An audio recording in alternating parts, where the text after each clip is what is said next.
पैसों को सही तरीके से हैंडल करने की कला आपके स्मार्टनेस पर नहीं बल्कि पैसों को ले करके आपके बिहेवियर पर निर्भर करता है।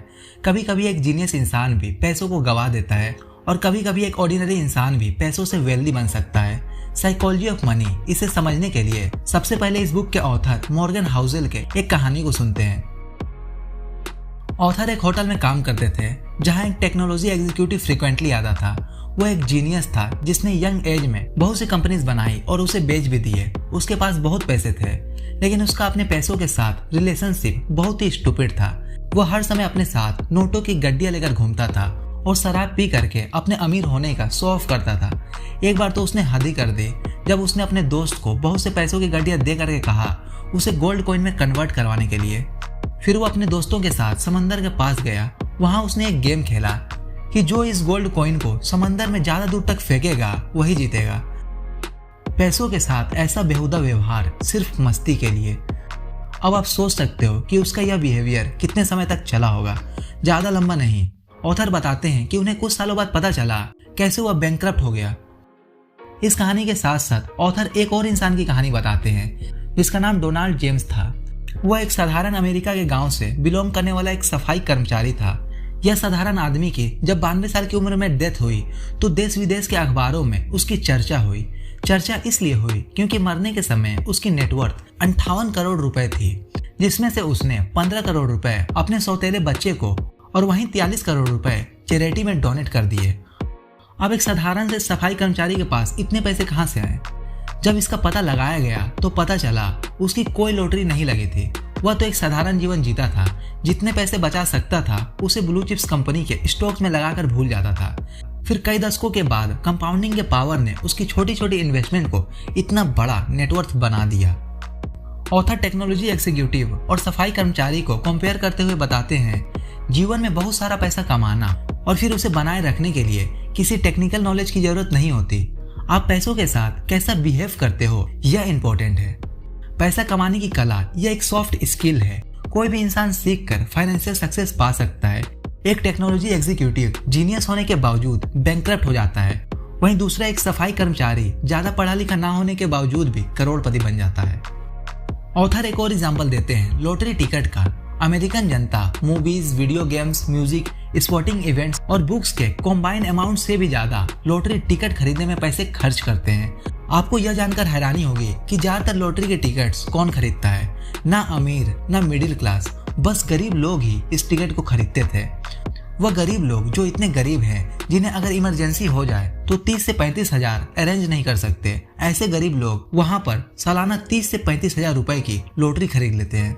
वह पैसा जो इमरजेंसी के समय उनके काम आ सकता है उससे वह लॉटरी टिकट खरीद लेते हैं। क्या यह फाइनेंशियल डिसीजन आपको सही लगता है? आप शायद कहोगे नहीं, यह क्रेजीनेस है। लेकिन जो आपको और मुझे क्रेजी लगता है वह गरीब आदमी के लिए रेशनल और वाइज डिसीजन है। उसके लिए ऑथर गरीब आदमी के सोच के बारे में बताते हैं। गरीब आदमी जो लॉटरी खरीदता है वह कहता है हम लोग जो महीने में कमाते हैं उससे ज्यादा तो खर्च हो जाता है। सेविंग की तो कोई पॉसिबिलिटी ही नहीं होती। बहुत ज्यादा सैलरी, वोकेशंस, बड़ी गाड़ियां, बड़े घर, यह सब हमसे दूर हैं। हमारे पास उतना पैसा नहीं है कि हम अपने बच्चों को बड़े बड़े कॉलेज में एडमिशन करवा सके। यह सब हमारे लिए सपना है। इन सपनों को जो मिडिल क्लास और अमीर लोग जी रहे हैं, ऐसे सपने के साकार होने की चांसेस हमें सिर्फ लॉटरी टिकट खरीद कर लॉटरी लगने पर ही लगती है।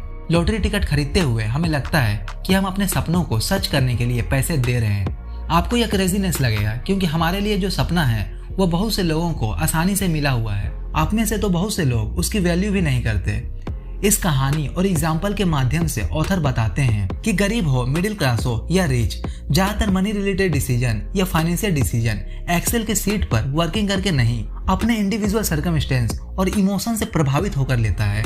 जो मैं डिसीजन लूंगा वो आपको क्रेजी लग सकता है और जो आप डिसीजन लोगे वो मुझे क्रेजी लग सकता है। आपकी फाइनेंशियल सक्सेस इस पर डिपेंड करती है कि आप अपने इमोशंस और कैलकुलेशंस को साथ में रखते हुए पैसों के साथ कैसा बिहेव करते हो। आगे ऑथर ने वॉरेन बफेट के बारे में भी बताया है। वॉरेन बफेट ने इतना मैसिव वेल्थ कैसे बनाया? उनके ऊपर लगभग 2000 किताबें लिखी जा चुकी है। अगर उन सभी किताबों की समरी देखें तो एक लाइन में कंक्लूड किया जा सकता है कि वह एक लाइन है, this guy has been investing consistently for 3 quarters of century. Warren Buffett stock में तब से इन्वेस्ट कर रहे हैं जब वह बच्चे थे। आपको यह जानकर हैरानी होगी कि उनकी नेटवर्थ 86.5 बिलियन डॉलर है, जिसमें से उन्होंने 81.5 बिलियन डॉलर्स की नेटवर्थ अपनी रिटायर की एज में, मतलब 60 साल की एज के बाद इकट्ठी की थी। नो डाउट वॉरेन बफेट एक फेनोमेनल इन्वेस्टर है, लेकिन सबसे जरूरी बात यह है कि वह 75 ईयर्स से कंसिस्टेंटली इन्वेस्ट कर रहे हैं। जितना इंपॉर्टेंस उनके स्किल को देना चाहिए, उतना या उससे ज़्यादा इंपॉर्टेंस टाइम को देना चाहिए। ऑथर एक एग्जांपल देते हैं जिसमें वह कंपेयर करते हैं वॉरेन बफेट को और एक साधारण इंसान को। वॉरेन बफेट ने 10 साल की उम्र में इन्वेस्ट करना शुरू कर दिया था। जब वह 30 साल के थे तब उनकी नेटवर्थ 9.3 मिलियन डॉलर थी। वहीं एक साधारण इंसान जो नॉर्मली 20 साल तक पढ़ाई करता है, उसके बाद 30 साल तक वर्ल्ड एक्सप्लोर करता है, अपना पैशन एक्सप्लोर करता है, उसकी नेटवर्थ 30 साल की उम्र में मात्र $25,000 होगी, क्योंकि उसने अपनी सेविंग और इन्वेस्टमेंट शुरू नहीं की थी। अगर अब वह इस पॉइंट पर इन्वेस्ट करना शुरू करता है और 60 साल की उम्र तक 22% का रिटर्न कमाता है और 60 साल की उम्र में रिटायरमेंट ले लेता है और फिर इन्वेस्टिंग बंद कर देता है, तो प्रेजेंट टाइम में उसकी नेटवर्थ होगी 11.9 मिलियन डॉलर। वहीं वॉरेन बफेट की नेटवर्थ 86.5 बिलियन डॉलर है। उसकी नेटवर्थ वॉरेन बफेट की नेटवर्थ से 99% कम में। समरी में यह कहा जा सकता है कि वॉरेन बफेट की कामयाबी का सबसे बड़ा कारण है उनका छोटी उम्र से इन्वेस्टमेंट करना, फिर उसे 90 साल की उम्र तक कंटिन्यू रखना। उन्होंने 75 साल तक कंसिस्टेंटली इन्वेस्टमेंट की, फिर उसे होल्ड करके रखा या उसे री इन्वेस्ट किया। उस समय ने कंपाउंडिंग के एक्सपोनेंशियल रिजल्ट उन्हें दिए। ऑथर कहते हैं कि अमीर बनना एक बार के लिए बहुत आसान है, लेकिन अमीर बने रहना इतना आसान नहीं है। शायद यही कारण है कि ज्यादातर बिजनेसमैन स्टार्ट होने के कुछ साल बाद ही फेल हो जाते हैं। बहुत सारे सेलिब्रिटीज के एग्जाम्पल है, एक बहुत अच्छा फाइनेंशियल स्टेटस अचीव करने के बाद भी ब्रोक हो गए। बिजनेस, कैरियर और इन्वेस्टिंग सब में सफलता पाने के लिए सबसे ज्यादा जरूरी है लंबे समय तक सरवाइव करना। यह फाइनेंशियल स्किल भी वॉरेन बफेट के एग्जाम्पल से समझी जा सकती है। वॉरेन बफेट के साथ साथ उनके जैसे और भी बहुत सारे इन्वेस्टर रहे होंगे, फिर भी वॉरेन बफेट जैसी नेटवर्थ किसी की नहीं है। किसी के भी क्यों नहीं है? ऐसा इसलिए क्योंकि उन्होंने एक लंबे समय तक सरवाइव किया, अपनी वेल्थ को धीरे धीरे करके बढ़ाया, इसे कम नहीं होने दिया। उन्होंने अपने 75 साल के इन्वेस्टिंग पीरियड में करीब 14 रिसेशंस देखे, लेकिन वो पैनिक नहीं हुए, अपने आप को बर्नआउट नहीं होने दिया। चाहे उसके लिए उन्हें कितनी भी लुक्रेटिव डील छोड़नी पड़ी। उनकी जो सबसे बड़ी बिजनेस स्ट्रेटेजी रही वह उनका अपना और अपनी वेल्थ का सर्वाइव ही था। बस इसी सर्वाइवल ने उन्हें वह समय दिया जो दूसरे लोगों को नहीं मिला। उसी समय ने अपना जादू दिखाया। फिर कंपाउंडिंग नामक फॉर्मूला से उनकी नेटवर्थ इतनी जबरदस्त हो गई। अगर आपको भी अमीर बनना है तो आपको भी पैसों के साथ अपना बिहेवियर अच्छा करना होगा। मतलब आपको फालतू के पैसे बर्बाद नहीं करना होगा। जिस चीज की आपको जरूरत है वही चीज को खरीदो। फालतू में दिखावे के लिए महंगे महंगे चीज मत खरीदो। इस बात से वॉरेन बफेट की एक लाइन याद आ गई कि अगर आप वह चीज खरीद रहे हो जिसकी आपको जरूरत नहीं है, तो आपको जल्द ही वह चीज भी बेचना पड़ जाएगा जिसकी आपको जरूरत है। इसलिए सोच समझकर पैसों को उड़ाओ।